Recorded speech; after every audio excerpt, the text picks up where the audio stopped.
Welcome to Poke the Bear live and uncut. It is Wednesday, July 14th, 2021 years after they began counting. And today we are excited for today's show. So this is our daily show where I shoot straight from the hip and react to current boxing news.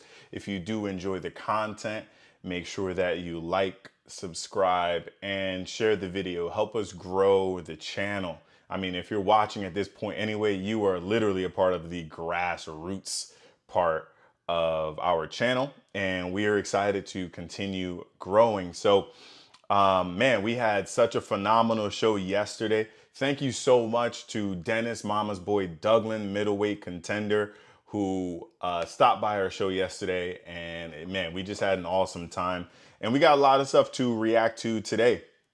On today's show, as you see on the side, we are talking about upcoming boxing news, upcoming fights. We're going to talk more in detail about Charlo versus Castano, the fight coming up. We have Canelo fight updates, possibly against Caleb Plant, we're hoping.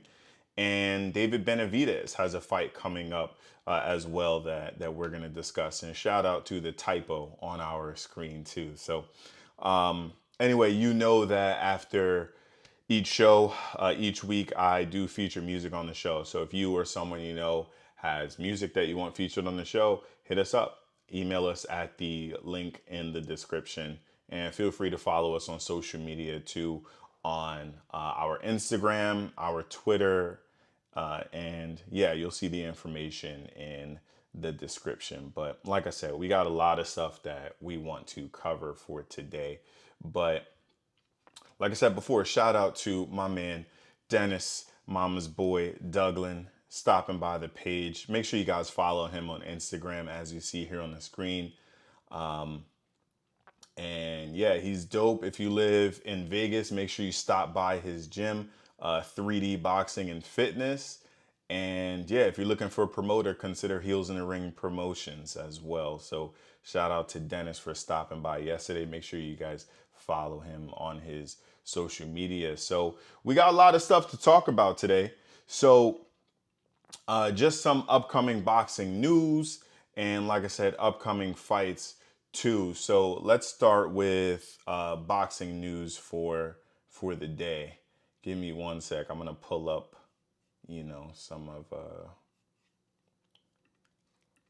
some links and stuff for you guys can see the pages. I'll just share my page here in a second.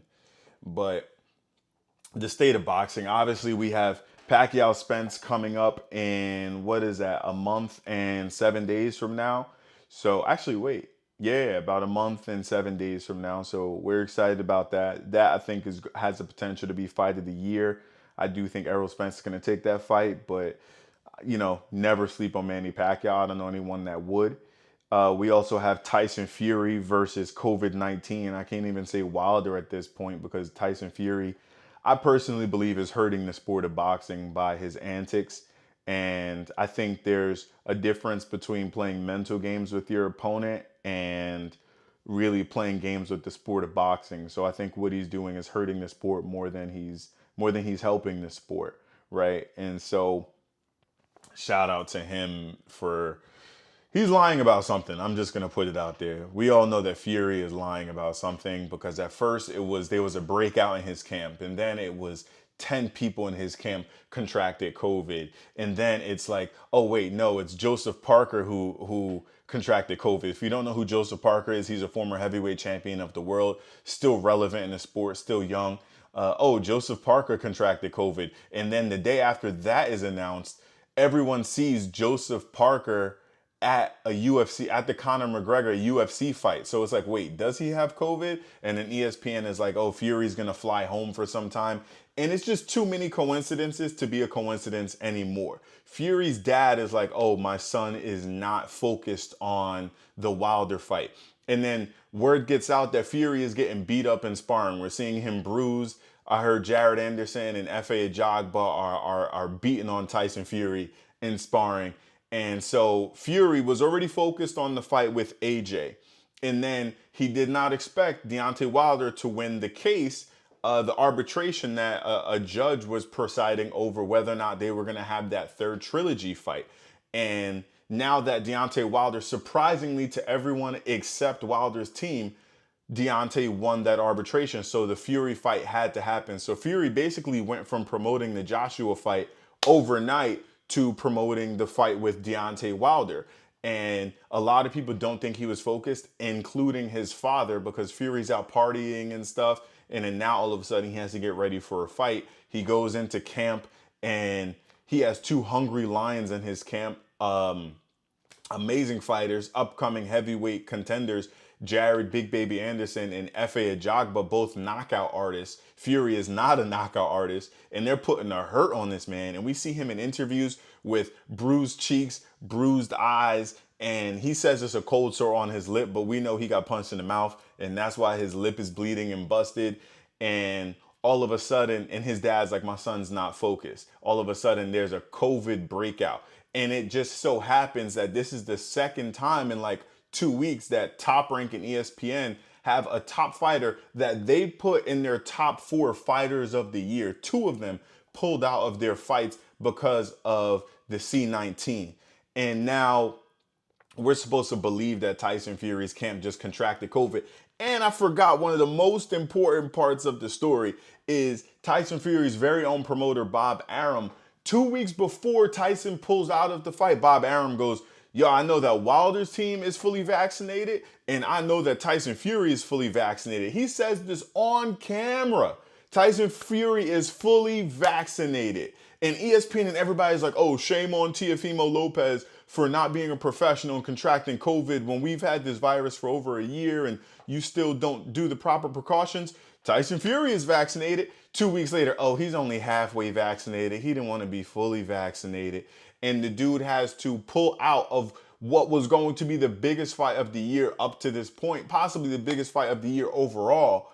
And, you know, people, thousands of fans made travel arrangements to fly from other states and other countries to go to this fight. They put money on the line. They bought hotels. They bought flights. They bought tickets. The promotional companies that had to put, you know, hundreds of thousands, if not millions of dollars into the promotion of the fight.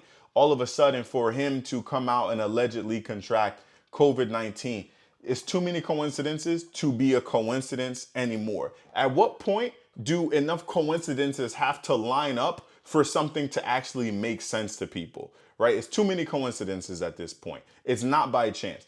I really think that Tyson Fury wanted to push that fight back. And COVID was a convenient excuse. It was just all too convenient. Oh, he only got 1 dose. You know what I'm saying? And now the fight has to be pushed back.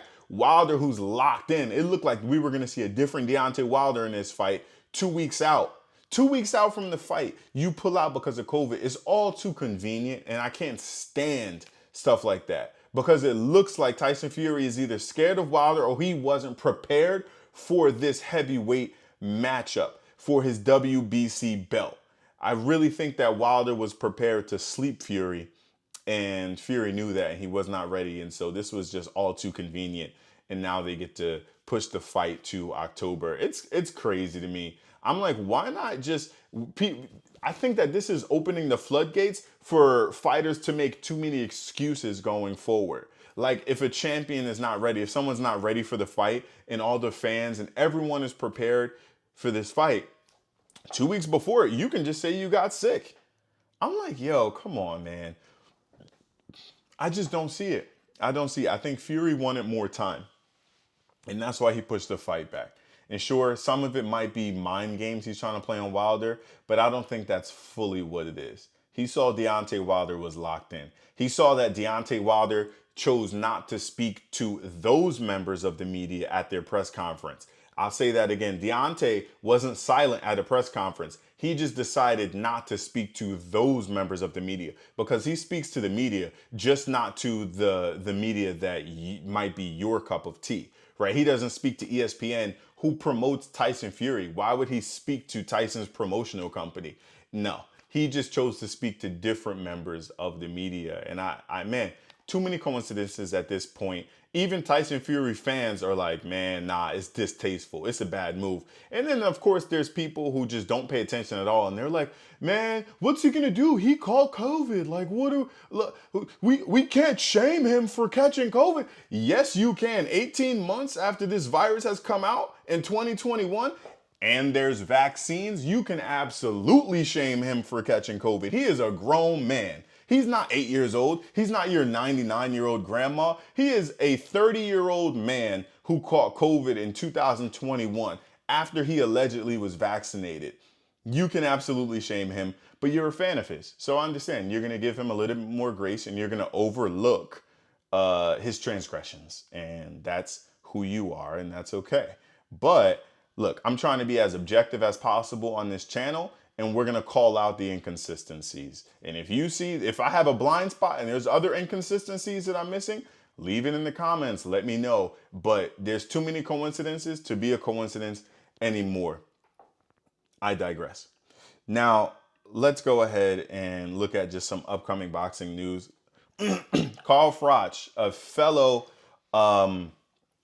UK fighter, right, contemporary of Tyson Fury, says that Tyson Fury is hurt more by the delay than Deontay Wilder. What are you talking about? What are you talking about? Listen, the UK media and UK fighters, they're extremely biased, and it's not a bad thing. You represent your countrymen. The same thing you would expect them to stand up for their soccer team, the same way other countries stand up for their soccer team and their athletes. We just don't do that in the United States. The US is, the only country that doesn't support their boxers, and they just don't. You will see US media outlets supporting Tyson Fury, who's from the UK, 1,000% more than they are supporting American fighters. I can prove my point right now. Is Tyson Fury a knockout artist? Absolutely not. Not even in the slightest sense of the word. Tyson Fury is a boxer, and he's a very good boxer. I actually enjoy watching Tyson Fury fights. I am a fan of Tyson Fury fights. Now, Tyson Fury is not a boxer, but ESPN builds him up to be the hottest thing since sliced bread. Versus they have an American heavyweight champion who has the highest knockout percentage in boxing history, who they do not promote and they do not talk about. But because Tyson Fury, a UK fighter, signed a contract to ESPN, they build him up. And he's not American, but it's an American network. Isn't that insane? But he's not the only one. By the way, I'm going somewhere with this. So Tyson Fury, who's a pure boxer and not a knockout artist, he does not sell as many tickets as Deontay Wilder. He does not sell as many pay-per-views as Deontay Wilder. He's not as big a star in the United States as Deontay Wilder is. It's just fact. In every metric, Deontay Wilder is a bigger star than Tyson Fury. And so, but they label Tyson Fury as the biggest thing, especially ESPN and Joe Tessitore, who I like Joe Tessitore's voice. I like when he commentates other sports. I hate when he commentates boxing because he tries to paint a narrative. When you start listening to Joe Tessitore, listen to his commentating and see if he's trying to get you to believe a story. And he is. He talks about Tyson Fury like, oh man, this is the greatest thing we've seen since Muhammad Ali. No, he isn't, right? So Tyson Fury gets built up even though he's not a knockout artist, right? Watch the contradiction. Vasily Lomachenko, also a European fighter, Eastern European from the Ukraine. Vasily Lomachenko, who is also a great fighter, who I also enjoy watching his fights. Is Vasily Lomachenko a knockout artist? No, he is not. Not in the slightest sense of the word. Vasily Lomachenko is not a knockout artist. Vasily Lomachenko is a pure boxer, similar to Tyson Fury. He's a two-time Olympic gold medalist. I believe that he's earned his accolades in his career, but ESPN promotes him above every other fighter, even though he's not American. The UK, they stand up for their fighters. Mexico stands up for their fighters. Ireland stands up for their fighters. Ukraine stands up for their fighters. But in America, the worldwide leader in sports, ESPN, they paint Tyson Fury and Vasily Lomachenko. ESPN is a part of a group that a lot of new media outlets will call old media. because they're trying to push this narrative on the American audience and it's not happening, right? So they push Vasily Lomachenko as this next hot thing, right? But he's not a knockout artist. He's just a pure boxer. But because of the story that ESPN tells, you believe in him and you start to buy into it. You go, yeah, he's the next hot thing. Man, how come we don't have American boxing is dead? Is it? Is it really? When you have an American from Newark, New Jersey, Shakur Stevenson, who in 2016 went to the Rio Olympics, a kid from Newark, a black American fighter who is the latest American boxer to win a medal since 2008. When who else won a medal since 2008? Oh, Deontay Wilder. So we have two U.S. Olympians who won medals who are not pushed at all by the media. Who knows Shakur Stevenson's name? Only American boxing fans. But everybody knows Tyson Fury. But everybody knows Vasily Lomachenko. Two white European fighters. ESPN would rather push them than push. They have enough publicity in their country. You are an American outlet, and you're painting a picture to make them look like they're the hottest thing since sliced bread, versus you have American fighters like Shakur Stevenson who he has not had a close fight since he turned pro. He has beat the brakes off of everyone he's fought. He's not a knockout artist, but he's a U.S. Olympian who won a medal and he outboxes every single opponent he faces. And you know what they label him as? His own network. He signed to ESPN. He signed a contract. He fights exclusively on ESPN. They represent him, them in Top Rank. He's not a knockout artist. He outboxes his opponents, and he is a Olympian who won a medal. And how does he get labeled by his own network? Boring. They say no one is going to want to buy tickets to Shakur Stevenson's fights. They say, oh, he's a boring fighter. But wait, how's he boring? Because he outboxes his opponents? Doesn't Lomachenko do the same thing? From the Ukraine? Doesn't Tyson Fury do the same thing? From the UK? But Shakur Stevenson, the black American fighter, is boring, when he pretty much has the same knockout ratio as Lomachenko and as Tyson Fury. Let's keep it pushing. Terrence Bud Crawford. Come on.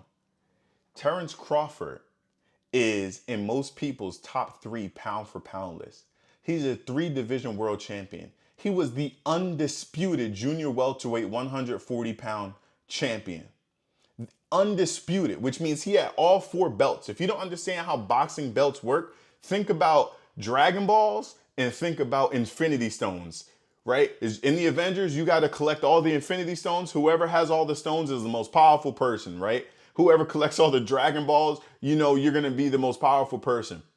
When you have all 4 major belts in boxing, that means that there is not a person in your weight class that can touch you. You've beat every single notable person in your weight class, and there's no one that can come close to touching you. You have all the belts. You're labeled as the champion from 4 different sanctioning bodies, 4 organizations. Think about Bellator, MMA, and UFC, 2 different MMA organizations. Imagine being the champion in both organizations. That means that there is no one in boxing in the world. You are the best on earth at what you do. That is who Terrence Crawford is, and he is a knockout artist. And they don't promote him. They don't talk about him, ever. They never talk about Terrence Crawford. He's never at the top of ESPN's pound for pound list. But they'll put Tyson Fury up there, who had a draw with Deontay Wilder, and then he beat Deontay Wilder. And somehow he's worthy of your pound for pound list, where he fought people that nobody knows for a couple years before he fought Deontay Wilder. But Terrence Crawford fights everybody you put in front of him. Terrence Crawford calls out all the top fighters. Come on, man. You, ESPN, are the problem. And I'm just, that was also separate, but I had to talk about it. Yeah. Okay. So I fell off topic, but I had to go off for a second. So, upcoming fights. We have a few fights that are upcoming right now. We have David Benavidez right? Let me share my screen again. So Benavidez is fighting Jose Uzcategui at the Phoenix Suns Arena. That's dope. Two Hispanic fighters fighting in Phoenix, Arizona. They're going to be able to draw a large crowd for that. And I'm excited for Benavidez and Uzcategui. This is a title eliminator fight. So whoever wins that fight gets the challenge for the WBC super middleweight 168-pound title. I think that Benavidez comes out of that fight victorious, but you cannot sleep on Jose Uzcategui. So what else do we have coming up? We have Canelo, who is, he was just, we're hoping that we get to see Canelo versus Caleb Plant. That's what everybody is talking about. Caleb Plant, another American boxer. He's a great boxer. His nickname is Sweet Hands. And he's a phenomenal slick boxer, has a great defense and throws phenomenal body shots. We're excited to see him in the ring with Canelo, but it's just Canelo has to take the fight. And we're hoping that he doesn't skate around this one. I'm going to come back to that soon, but this is from Boxing News 24. So PBC willing to do a one-fight deal for Canelo versus Plant for September 18th. Oh my goodness, that would be a phenomenal fight. I'm critical of fighters, but you know, it's because I'm a boxing fan. So I'm here to point out the inconsistencies and the contradictions, but I'm a boxing fan first and foremost. I love watching Canelo fights. When he fights good opponents, Canelo is an amazing fighter to watch. Watching him versus a challenge like Caleb Plant, oh my goodness. Boxing fans are going to fall out of their seats if that fight gets made. And so much respect to Canelo for taking that fight. I really want to see that fight. But the fight that we do have coming up is Jermell Charlo. We have Jermell Charlo, who is fighting this weekend against Brian Castano. And that I don't know that that's going to be a walk in the park for Charlo, but I think it's going to be a really good fight. The Charlo brothers don't necessarily run from opponents, although I have seen Jermall get called out by David Benavidez and Danny Jacobs multiple times, so I want to see him take those fights.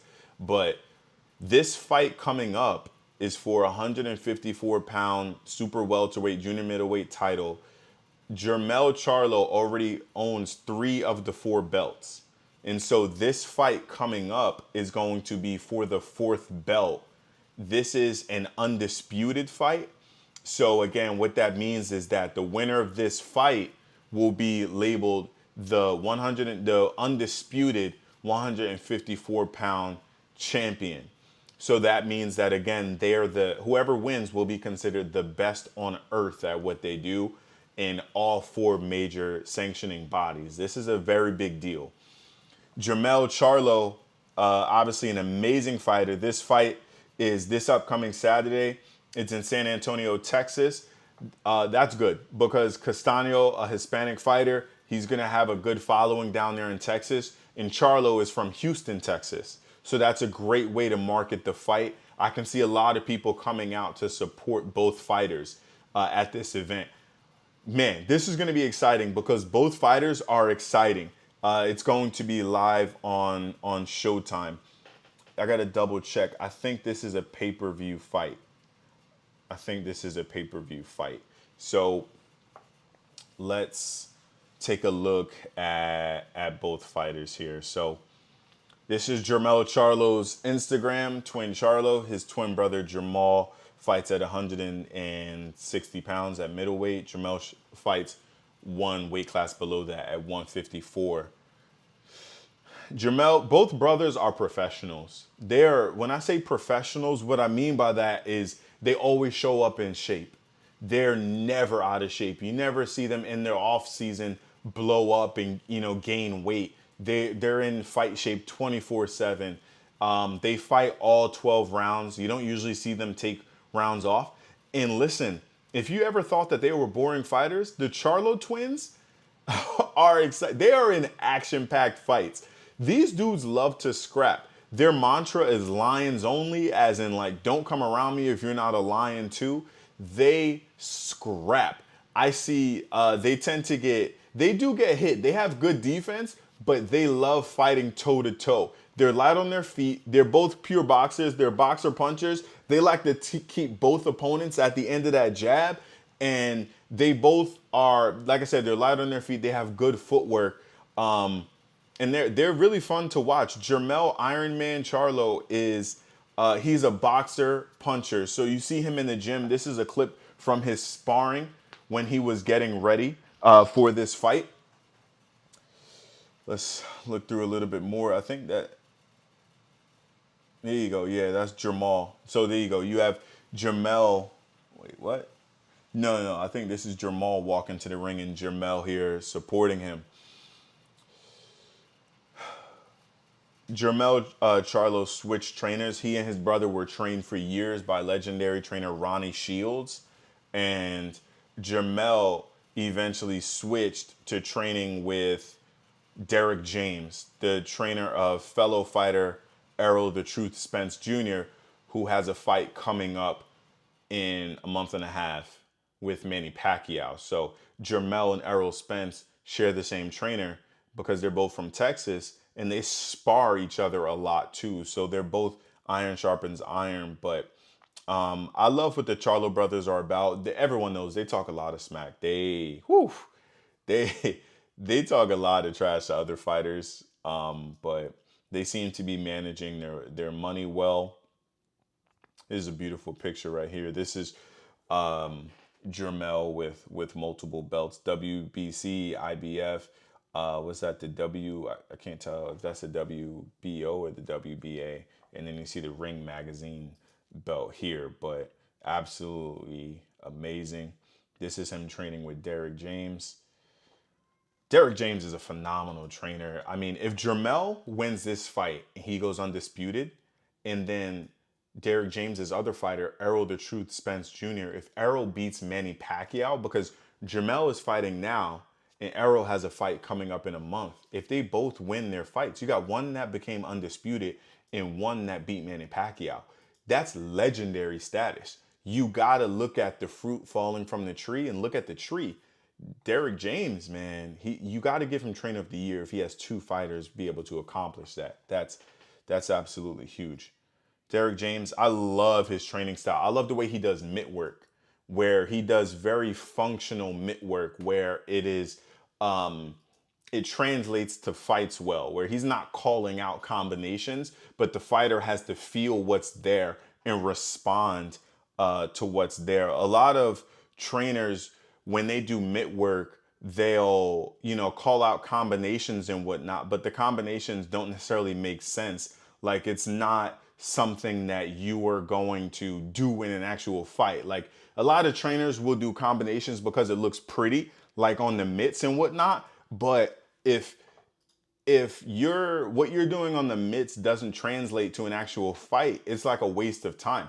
We see fighters that look good on the mitts but get knocked out in fights all the time. We see fighters that look real pretty on the mitts, but when there's somebody in front of them, they don't perform as well. I love the way Derek James does his mitt work with fighters, because he does it in a way, like I said, it's very functional and it translates to the fight very well, where he incorporates a lot of movement with the legs. He incorporates a lot of, tracking your opponent. He throws a lot of shots back, and he doesn't tell you what he's going to throw, but it forces you to just respond with defense. And I really like the way that he trains.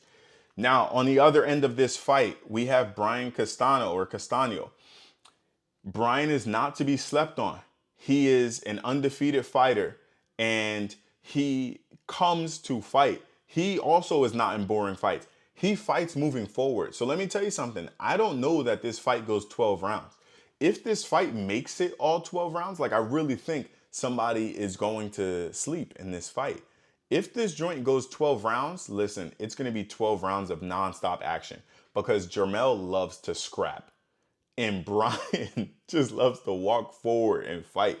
He loves fighting toe-to-toe. I'm going to show some highlights in a second, but yeah, he's dope. Congrats to him and his team for getting this fight. A Charlo fight is a big deal.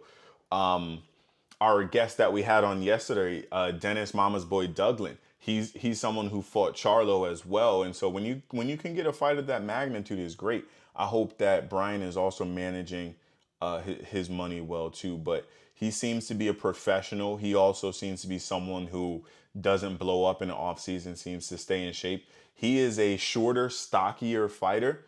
So let me go over their records first. So I'm gonna take a look at I'll take a look at Jermell Charlo first, and then we'll look at Brian Castano. So you can see here, Jermell Charlo has had 35 fights, 34 wins, 18 big wins by way of knockout. So a little more than 50% of the people he fights get knocked out.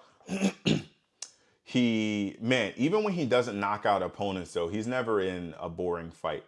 He did have one loss to Tony Harrison. That loss, he avenged it in the best way possible. If you lose your title, which he did, he lost his bout a few fights ago, I think 3 fights ago, he lost his belts to Tony Harrison from Detroit, Michigan. Tony caught him with some good shots, to some great counterpunching in that fight. Jermell regrouped, went back and trained, and then in the rematch, he knocked out Tony Harrison. That's what you're supposed to do. If you lose, you come back and you knock out your opponent, and he did it in a beautiful way. So that's the one loss on his record. He did avenge it. So he has beat every single opponent he's faced, right? So you can see he's fought some great names. So I'll start earlier on. He fought, man, he has a really good record. So we'll go back to, Harry Yorgi. When he fought him, Harry was 25-1. That's a phenomenal opponent. Jermell knocked him out.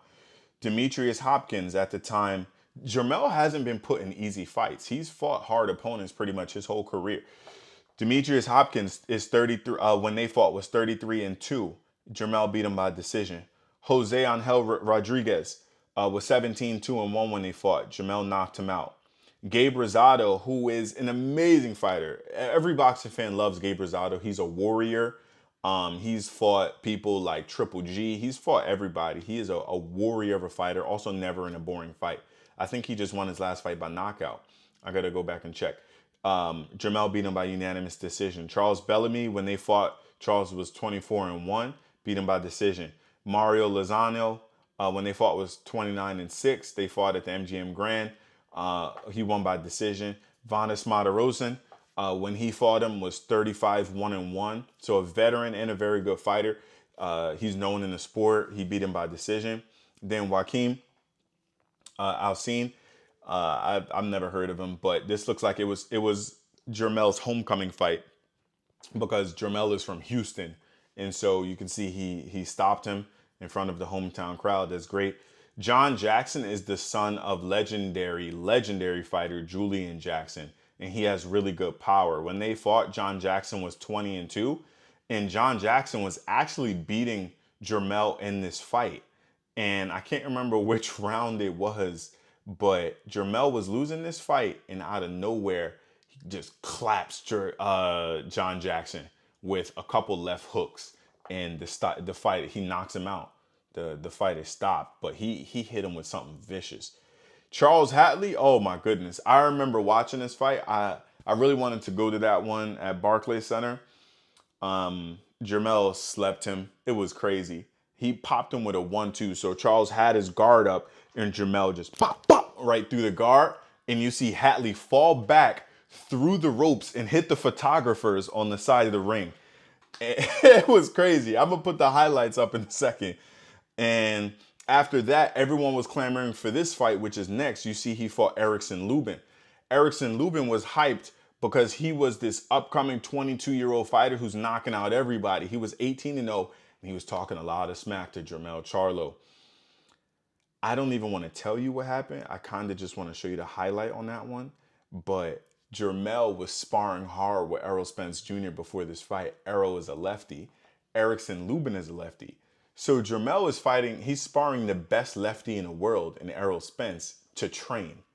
And so Erickson Lubin comes in, and there's no advantage whatsoever. In the first round, like within the first 30 seconds, the bell goes ding, ding.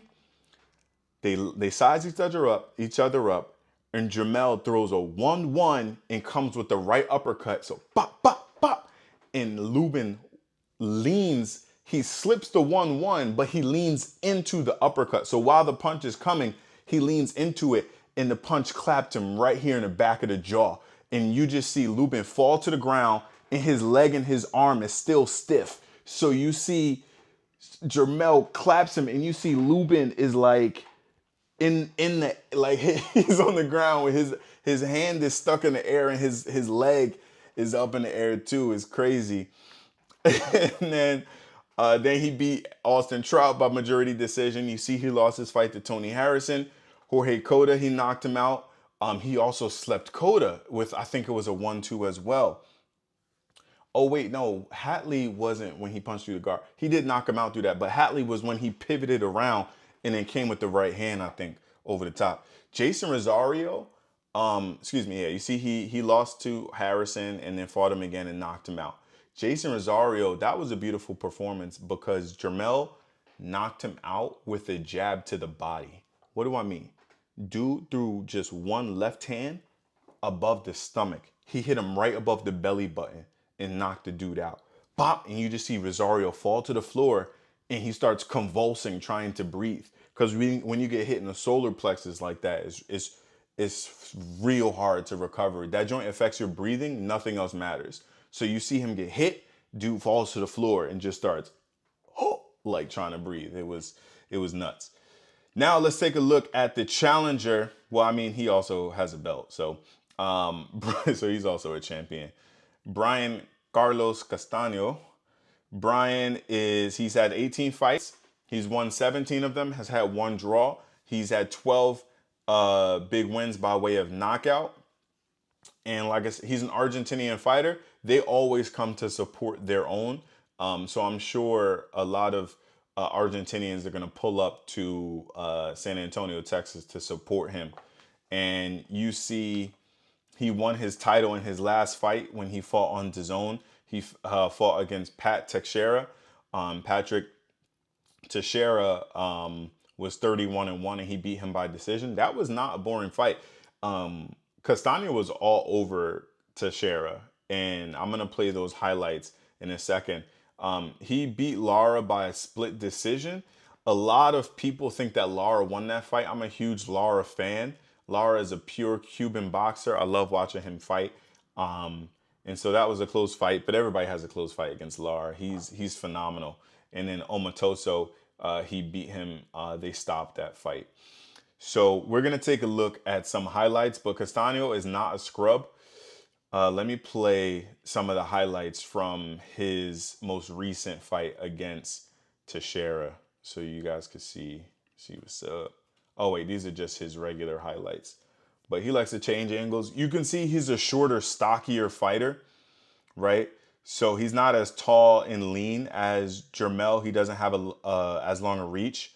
Jermell, his reach is 73 inches, and Castaño's reach is 67 inches. So Jermell has a 6-inch reach advantage. That matters because, you know, if you can reach your opponent and they can't reach you, they have to work hard to get inside, which you see Castaño has no problem doing whatsoever. This is him against Lara. He's throwing some good body shots here. He throws very good body shots. He's going to need those again. Oh, my goodness. He throws vicious body shots.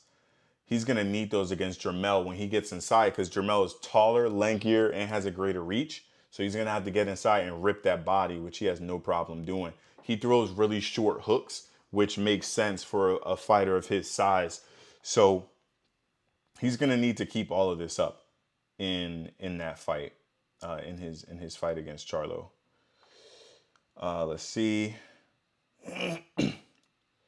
We're going to pull up some Charlo highlights too now.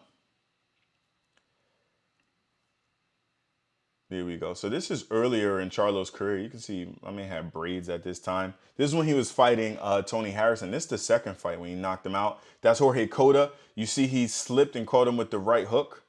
Beautiful. This is Charlo right here. Look at. Oh, this is when he dropped Lubin. Hold up. We can't act like that didn't happen. Hold on. I got to show y'all a couple things.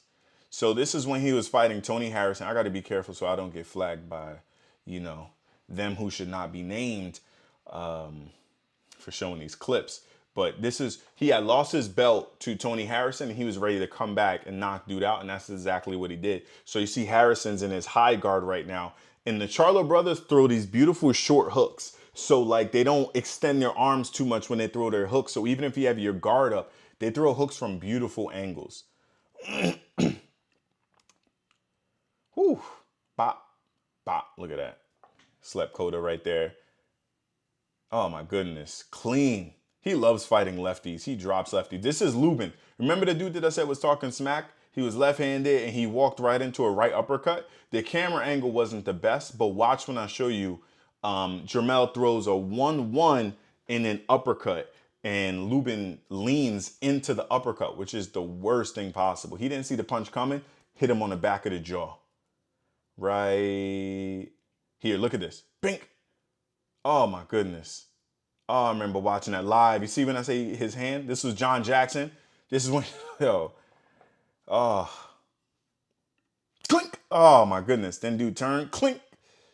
Yo, never turn your back in boxing. Never show your booty in boxing. You never want to do that. You're gonna lose right there. This is him versus Austin Trout. Austin is a great fighter. This is him versus Charles Hatley. So look, he'll switch the angle. He's gonna step over and then come back with the right hand. Look, slip, step over, clink, bow, bow. So he steps over and throws a 3-2. Look at this exchange, man. Right? So he's throwing wide hooks, steps over, leans, hook, right hand, bing. It's a beautiful setup. Beautiful setup. Errol Spence does a lot of that too. Oh my goodness, right on the chin. And the crazy thing is after he hit him, he immediately moved. Stick and move, that's what it means. He hit him and immediately moved. Joan was beautiful. So this is I think a better fight than people are. It's not getting too much publicity right now. Oh, this is Jason Rosario. That's Charles Hatley again. Oh my goodness. Yo, stop sleeping on Twin Charlo on Iron. Yo, it sucks when you hold your hands up and you still get hit. That hurts. It hurts your morale. Oh my gosh. Yo, through the guard. I gotta watch it. Clink, clink. Oh my goodness. The ref just said stop the fight. 1, 2. Oh, you gotta have better defense than that, baby. You can't get slept like that in front of his hometown crowd. But the Charlos throw great 1-2s, man. Look, this one he slept Hatley. Uppercut, uppercut, uppercut. 3 uppercuts in a row. Look at this. Uppercut, uppercut, uppercut. All 3 landed through the guard. Clink, clink, clink. Oh, my goodness. The ref had to step in. Yeah. You're going to need to stop that fight, ref. We can't have that. Whew. Stop playing, man. Stop sleeping on Jermell Iron Man Charlo. So we got that fight coming up. As you can tell, I'm very excited for this upcoming Charlo fight, man. Let me pull that graphic back up so you guys can support the fight, because you want to support good boxing. You want to support competitive boxing. You want to support the best fighting the best, because it helps the sport. When people see competitive fights, that is what draws people back to boxing. Like Manny Pacquiao versus Errol Spence, they don't even need to do heavy promotion for that fight. Think, you also have Jake Paul versus Tyron Woodley, right? They have to do a heavy promotion for that fight. But when you have Manny Pacquiao versus Errol Spence, you don't need too much promotion because the fight sells itself. When you put out quality, a quality product will sell itself because people naturally talk about it. People will naturally inquire about it. It's the same thing with boxing. So when the best continuously fight the best, when we see people going for undisputed, when you go for undisputed, the best are fighting the best, right? So make sure y'all support this fight. It's going to be live on Showtime, most likely a pay-per-view. I think it's pay-per-view, but if it's not, even better. I'm pretty sure it is, but I can't, I don't know, but it will be on Showtime. So that's this Saturday, July 17th, right? So make sure y'all tune into the fight Saturday night. We also have some other news that I'm just going to talk about briefly. We have an update with Canelo. There's a chance that he could be fighting Caleb Plant, and this is a big deal if that fight does happen. It's all about whether or not Canelo wants to take the fight.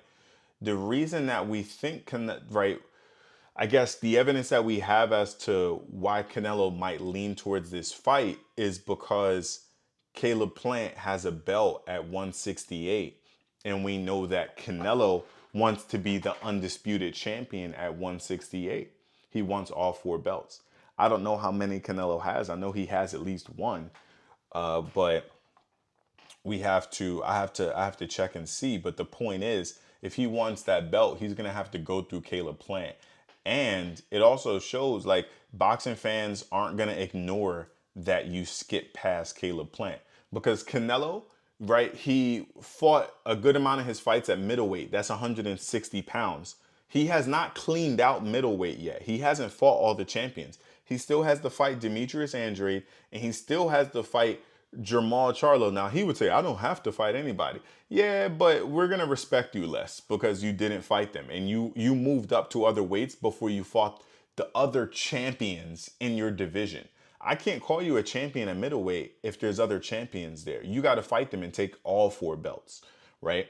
So he went from 160, then he jumped up past 168, which is super middleweight, to 175, light heavyweight. He fought Sergey Kovalev, right? He knocked him out. It was a beautiful knockout, but Kovalev was already done by that point in his career. So it's not that impressive. And he did fight Billy Joe Saunders, his last fight in May.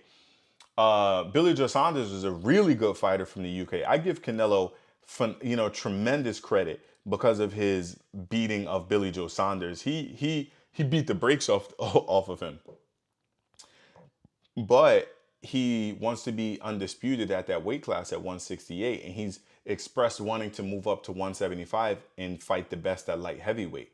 How can I respect you for fighting at light heavyweight if you don't clear out 160 and 168? Caleb Plant is a part of that equation. And so if you are here at 168, you're going to have to step through the American, pure boxer, Caleb Sweet Hands Plant. Let me pull up Caleb Plant's Instagram. He is I love watching Caleb Plant fights because he just boxes the brakes off his opponents. So Canelo said, I'm in the gym. And on his Instagram, Caleb Plant came back and said, I've been in the gym, right? And this dude is always in shape. He's another one who's a constant professional, never out of shape. Oh my goodness, this dude's form and his technique is impeccable. So Canelo is a supreme boxer too. He doesn't have great footwork, but he's a phenomenal boxer. Best head movement, some of the best we've ever seen in the history of boxing. And then Caleb Plant has some of the best boxing skills we've seen at that weight class in years. So he looks ready, and he looks ready for this Canelo fight. That's his wife. She's also a boxing host and analyst, Jordan Plant. So shout out to her holding down her mans in the gym here. But my man is ready. This dude looks like he's in shape right now, which I love. That term in boxing is if you stay ready, you never got to get ready. So Caleb Plant he's looking ready for this fight. Is this a few of his highlights? Let's take a look. Or is this just like a training montage? Yeah. We're going to find out if he's ready for Canelo. Canelo is a different level. Canelo is a completely different level of opponent. You ain't never fought nobody like Canelo. Ain't nobody ever fought nobody like Canelo. Floyd Mayweather is the only fighter that ever fought somebody like Canelo. And Floyd Mayweather is the only person that ever beat Canelo. Look at this. Oh, beautiful. Working on his angles. I love when I see fighters do that. Clink, clink. Beautiful stuff. So we really want to see him in that ring against Canelo September 18th. And, let me go back to it. it's looking like it'll happen. You know, they changed what they were putting out there, the bait for Canelo to bite on. So PBC, which stands for Premier Boxing Champions, that is the promotional brand that represents Caleb Plant. PBC is reportedly willing to give Canelo the one fight deal that he and his promoter Eddie Hearn have been asking for to make the September 18th fight. ESPN Knockout is reporting the news of PBC giving Canelo a one-fight deal to face IBF super middleweight champ Caleb Plant. This is a huge step back from the 3-fight deal they were asking for. So real quick breakdown, PBC, Premier Boxing Champions, they knew that Canelo was interested in this fight against Caleb Plant. So what they chose to do was they offered a 3-fight deal to Canelo. Instead, we'll give you the Caleb Plant fight, but we need you to do 3 fights under our banner against, like, you know, I'm assuming they would do, like, you got to fight David Benavidez and Jamal Charlo. Canelo turned that deal down, and so PBC followed up with a new offer of a 1-fight deal just for Caleb Plant. But that's what PBC was trying to do. They were trying to see how badly Canelo wanted that belt. But I like what they were trying to do because I would love to see Canelo versus Charlo, huge fight in Texas. Canelo's Mexican, right? Texas obviously has a gigantic mega Mexican population. And so Charlo is from Houston. So you have a black and a Mexican in a fight in Texas. And so both of them would have a tremendous amount of fans there, and the world would tune in for that fight. Canelo versus David Benavidez. Now you have 2 Mexican fighters fighting one another. That's automatically a pay-per-view fight. It would sell millions of pay-per-view because I love David Benavidez style, but he's also Mexican-American, and Canelo is Mexican. So it would sell. It's easy to market. And David Benavidez is a knockout artist. So, would love to see that fight. So I see what PBC was trying to do. It wasn't even like they were trying to line up bad fights for Canelo. If Canelo signed that 3-fight deal, he would make a ton of money because all 3 of the fights would be huge pay-per-views. But anyway, Canelo wasn't going to agree to a 3-fight deal for him to fight on PBC just so that he could get the chance to meet Plant for the Undisputed Championship at 168. Oh, so I think Canelo does have 3 of the belts. Let me double check that. I think that Canelo does have 3 of the belts at 168. So I just got to check. Saul Alvarez. Saul Canelo Alvarez. We missed Michael Buffer. Oh, my fault. Yeah. So Canelo, he had the WBA super middleweight title, so that's 168. And he fought Caleb Smith for the vacant WBC 168 title. So when he beat Caleb Smith, he got 2 belts at 168. And then skip past the Avni Yildirim fight because no one asked for that fight. He keeps fighting these lame people that no one asked for and no one knows about. It gets annoying. And then he fought Billy Joe Saunders, which was a fight I supported, Cinco de Mayo. Everyone knows Canelo owns the Mexican dates. Canelo owns the dates in boxing. He owns Cinco de Mayo, which is May 5th, that weekend. And you see he fought Billy Joe Saunders that date. And he always fights the second weekend in September for Mexican Independence Day weekend. So he owns the Mexican dates. He fought Billy Joe Saunders and snatched that title straight from Billy Joe after Canelo broke Billy Joe's eye. Billy Joe Saunders, him and Tyson Fury are contemporaries, and they both talk a lot of smack, and they're both from the UK, both gypsy fighters, and Canelo broke his eye, and, and Billy Joe went from talking all that smack to being real quiet. So good on you, mate, for Canelo. So he has 3 belts, and Caleb Plant has the 4th. So it's like if Canelo wants to be undisputed, he has to see Caleb Plant. It's a beautiful thing. I'm really hoping that this fight gets made. I'm hyped for it. And at the same time, you have David Benavidez, who is a possible challenger, right? He's a possible challenger at 168. Let me see what we got here.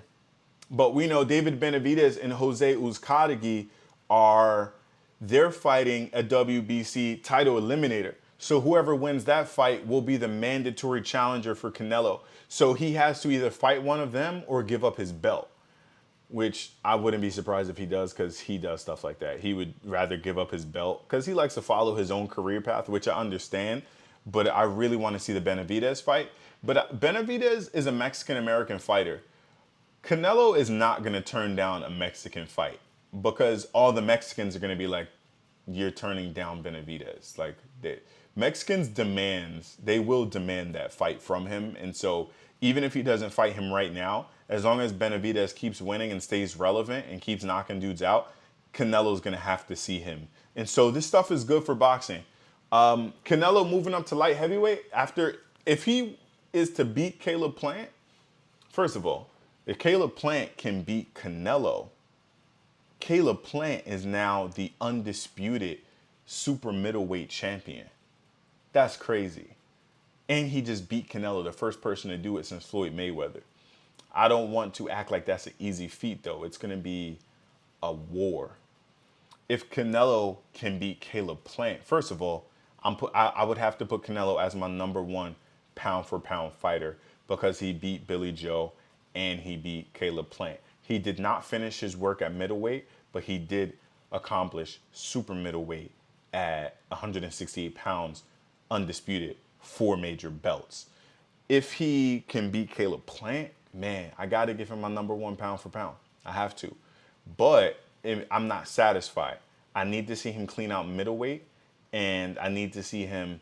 Well, that's it. If he's to clean out middleweight and be undisputed at middleweight and super middleweight, I'm putting him in, probably top 10 greatest of all time, because undisputed in 2 different weight classes. I don't even know if anyone's ever done that. And then on top of that, if he goes up to 175 light heavyweight, he's considering fighting Arthur Beterbiev, who is a monster in that weight division, and Dimitri Bivol, who is a monster in that weight division. So if he does go fight them after clearing out 168, that'd be dope. I'll give him his just due. But he loves fighting European fighters because European fighters, especially Eastern European fighters, have a very predictable style. Eastern European fighters tend to be very what Floyd Mayweather calls up and down. They pretty much just fight in a high guard, and they usually have a good 1-2, but it's easy to adjust to. They usually don't train very well for body shots, and they tend to get beat a lot with body shots. And so Canelo has pretty much been on an Eastern European tour for, the last few years. He keeps fighting these opponents no one is asking for or looking for. It's like, you see those memes that's like nobody, and it's like Canelo Alvarez fighting Eastern European fighters no one has asked him to fight. But I tell you what, the redemption comes if he fights Caleb Plant. I will give him the credit that he's due, trying to be as objective as possible. So again, we got some really good fights coming up, and I'm excited for the sport of boxing. The sport needs to see the best fighting the best, because otherwise you don't want to be outshined by Jake Paul and Logan Paul, YouTube personalities fighting, pulling in major pay-per-view dollars. It's like celebrity death match, but like in person. In order for the integrity of the sport and for boxing to continue to rise, the best have to fight the best. This is where organizations like the UFC shine, because they force the best to fight the best. They don't pay the fighters anything, so UFC fighters really don't make money like that, but the best do fight the best because Dana White forces them to fight. In boxing, it's a little bit harder because you can't force them, because the fighters are usually 1099s, so usually entrepreneurs, independent contractors, so you can't really force them to fight one another, but the fans can, because the fans are the ones that ultimately determine the money. And so that's what's great about boxing. And yeah, that is our time for today. If you enjoy the content, please do like, comment, subscribe, and share. Feel free to hang out after this live stream for this week's PTB music feature. This week we're featuring Echo Cody. I'm your host, Victor. This has been Poke the Bear, live and uncut.